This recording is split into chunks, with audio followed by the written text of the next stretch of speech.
મારું નામ રમેશભાઈ ઊંધાર છે. ભાઈજી તરીકે આ વિસ્તારમાં લગભગ 40-45 વર્ષથી રહું છું.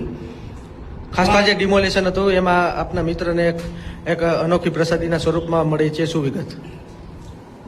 આ જંગલેશ્વર મહાદેવ મંદિરથી જે અમારે ગયા અમારા ઘનશ્યામભાઈ બધા લઈ અને અહીંયા આવી અને આ પૂજા પાઠ કરવાની જે એક સંકલ્પ કર્યો હતો એ બને અમે એટલે અમારે વિજયભાઈ તો આના ચાન્સ આવો મળ્યો ભગવાનનો કે આવો લાભ ક્યાંથી મળે, ભગવાનનો લાભ, અને એ ખાસ કરીને ભૂદેવના કરે કે જે ત્યાં અમને આવો લાભ મળ્યો આરતી પૂજા કરવાનો.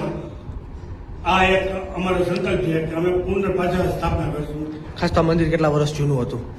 મંદિર કેટલા વર્ષ જૂનું હતું? આ મંદિર આમ તો હું અહીં 78 સાલથી રહેતો, તો મને ખ્યાલ છે જે 80-81 સાલ જંગલેશ્વરમાં બહુ છૂટા થયા. ક્યારેક કોઈ ને કોઈ ભાઈ 81-82 માં કોઈ અહીંયા નિર્માણ કરેલું હતું, ત્યારે પૂજા થતી હતી. તે પછી જેમ જેમ ગીત થતું ગયું તો મંદિરની આડે દુકાનો આ તે બધું આડે આવી ગયું. પછી કોઈને ખ્યાલ જ ન રહ્યો કે ભગવાનનું મંદિર છે, ત્યાં પછી પૂજા પાઠ બંધ થઈ ગયા હતા. એટલે